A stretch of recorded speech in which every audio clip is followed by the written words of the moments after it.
नमस्कार दोस्तों, US legal में आपका स्वागत।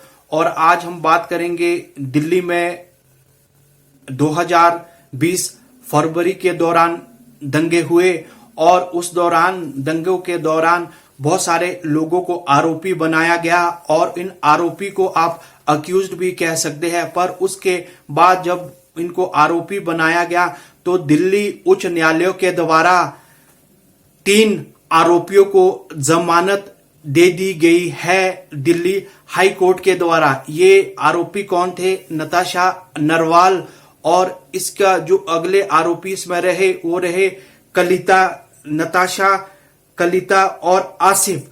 ये 3 व्यक्ति थे जिनको ये 3 आरोपी थे जिन्हें दिल्ली हाई कोर्ट के द्वारा जमानत दी गई थी। और इन तीनों के ऊपर आरोप था कि इन्होंने दिल्ली में दंगों को साजिश दी और दिल्ली में बहुत सारी मृत्यु हुई और साजिश करने के साथ इन्होंने दिल्ली में दंगे भड़काने के आरोप भी इनके ऊपर लगाए गए। और इसके बाद जो इन तीनों को काल कोठरी में रखा गया, जेल में रखा गया। क्यों रखा गया? इनको इसलिए जेल में रखा गया कि इनके ऊपर सबसे पहले तो यूएपीए ये गैर कानूनी गतिविधि रोकथाम अधिनियम है, जिसे आप कह सकते हैं ये कानून एक खौफनाक कानून है। इसके तहत इन्हें जेल में अंदर रखा गया। ये पिछले 1 साल से जेल के अंदर रह रहे हैं। और उसके उपरांत एनसीआर भी इनके ऊपर इंप्लीमेंट किया गया और उसे आप बोल सकते हैं राष्ट्रीय नागरिक रजिस्टर और सीएए नागरिक संशोधन कानून भी इनके ऊपर अप्लाई किया गया और इन्हें जेल के अंदर बंद रखा गया। पर जब जस्टिस के बेंच के द्वारा दिल्ली उच्च न्यायालय में मृदुल के द्वारा और उनके सहयोगी के द्वारा इस याचिका को सुना गया तो उन्होंने कहा कि ये बहुत असंतोष की बात है कि इस तरह से किसी व्यक्ति को काल कोठरी में रखना या जेल के अंदर रखना ये एक संवैधानिक बात नहीं है। ये एक लोकतांत्रिक को खत्म करने की बात है। ये न्यायालय की खंडपीठ ने कहा न्यायालय ने कहा कि यदि इस तरह के क्रियाकलाप हमारे देश में होंगे तो इससे लोकतंत्र को भी और लोकतांत्रिक को भी एक बहुत बड़ी घटना हो सकती है और इससे लोकतंत्र शर्मसार हो सकता है। और उसके बाद उन्होंने कहा कि जो इन आरोपियों के ऊपर जो धाराएं लगी हुई थी वो बिल्कुल असंवेदनशील नहीं थी। ये धाराएं बताती है कि इनको जो ये अरेस्ट किया गया था ये इस वजह से अरेस्ट किया गया था कि इनके द्वारा भाषण देना और लोगों को भड़काना और सरकार के खिलाफ बोलना, इस तरह के इनके ऊपर आरोप लगाए गए थे। पर लेकिन सरकार ने कहा और कोर्ट ने कहा कि इस तरह की गतिविधियां संविधान के अंदर आप कर सकते हैं। आप सरकार को रोक सकते हैं यदि वो कोई गलत ऑर्डर पास करती है या कोई लोगों के खिलाफ कोई असंवेदनशील बात होती है या कोई इस तरह का कानून पास किया जा सकता है। तो हमारे लोकतंत्र के अंदर ये हमें अधिकार दिया गया है कि हम अपनी बात को भाषण के द्वारा और किसी और तरह से हम अपनी बात को रख सकते हैं। पर कोर्ट ने कहा कि यदि कोई व्यक्ति अपनी असहमति दिखाता है सरकार के खिलाफ तो सरकार उसके खिलाफ कानून तय करती है। ये कानून है यूएपीए, आप जिसे बोल सकते हैं गैर कानूनी गतिरोध रोकथाम जैसे कानून उस व्यक्ति के ऊपर लगाए जाते हैं। हाल ही में आपने देखा होगा कि विनोद दुआ के खिलाफ भी इस तरह के कानून लगाए गए और उसके बाद उन्होंने सुप्रीम कोर्ट का रास्ता तय किया और वहां पर उन्होंने इस याचिका को लगाया। और सुप्रीम कोर्ट ने जब इस याचिका को सुना और इस एफआईआर में जो उनके ऊपर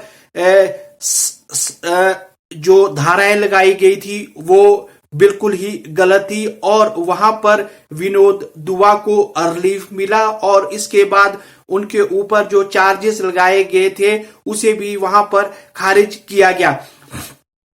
और यही बात ये सामना इसमें आती है कि जो ये नताशा नरवाल, इकबाल और कलिटा के खिलाफ जो ये केस किए गए थे, इन्होंने भी सरकार के खिलाफ असहमति दिखाई और असहमति दिखाने के साथ सरकार के रवैये के द्वारा इनके खिलाफ एफआईआर की गई और इसके बाद पिछले 1 साल के अंदर ये जेलों के अंदर रह रहे हैं। और वहां पर हाल ही में ही नताशा नरवाल को 14 दिन की जमानत दी गई थी क्योंकि इनके पिता पिछले काफी समय से बीमार थे और बाद में इनका देहांत हो गया था और कोर्ट के द्वारा इन्हें 14 दिन की न्यायिक जमानत दी गई थी क्योंकि ये अपने पिता का दाह संस्कार कर सके और उसके दाह संस्कार करने के बाद वो वापसी जेल में आए और वहां पर रहना इन्होंने शुरू कर दिया।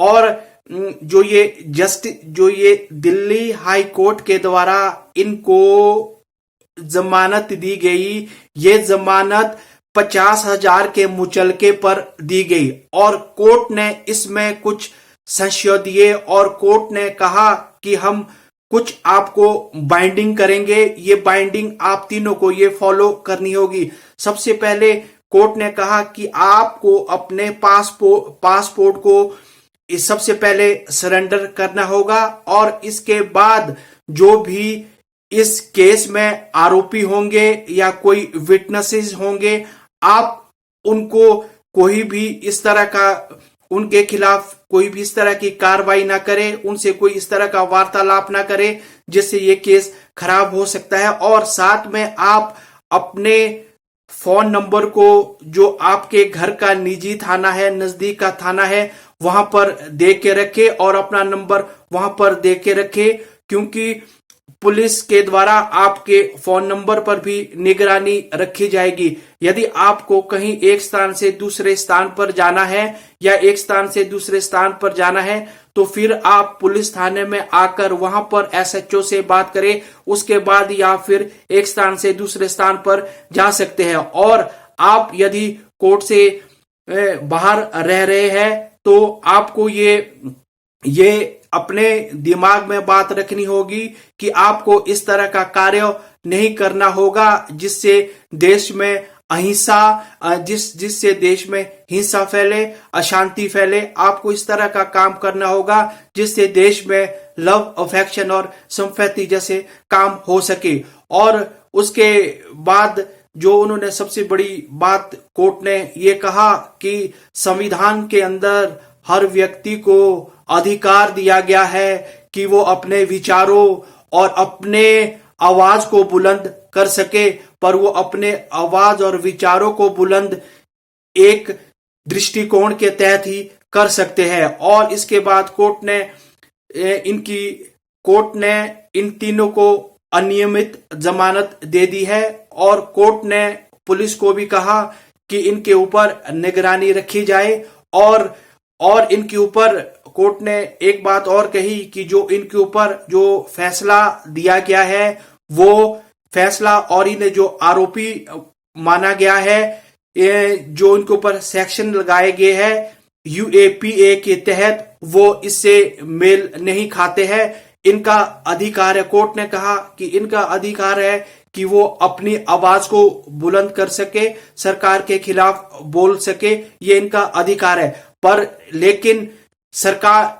लेकिन हाल ही में ही इस तरह की घटनाएं सामने आ रही है। यदि आप सरकार के खिलाफ बोलते हैं तो आपके ऊपर देशद्रोह का केस दर्ज किया जाता है और कोर्ट ने कहा कि ये एक गलत बात है, आपके ऊपर इस तरह के चार्जेस को नहीं लगाया जा सकता। कोर्ट ने कहा कि इन्होंने पिछले 1 सालों से ये जेल के अंदर रह रहे हैं और जेल के अंदर रहने के साथ साथ इनका जो ये आर्थिक दृष्टिकोण है उसके ऊपर भी सुधार किया जाए। और इस तरह की बात कोर्ट ने कही। कोर्ट ने क्लियर डायरेक्शन दी गई कि हर व्यक्ति का राइट है freedom of speech, freedom of expression, और हर व्यक्ति का राइट है कि वो गवर्नमेंट को क्रिटिसाइज कर सके और आलोचना कर सके। आप मेरे इस वीडियो को लाइक करें, शेयर करें और सब्सक्राइब जरूर करें।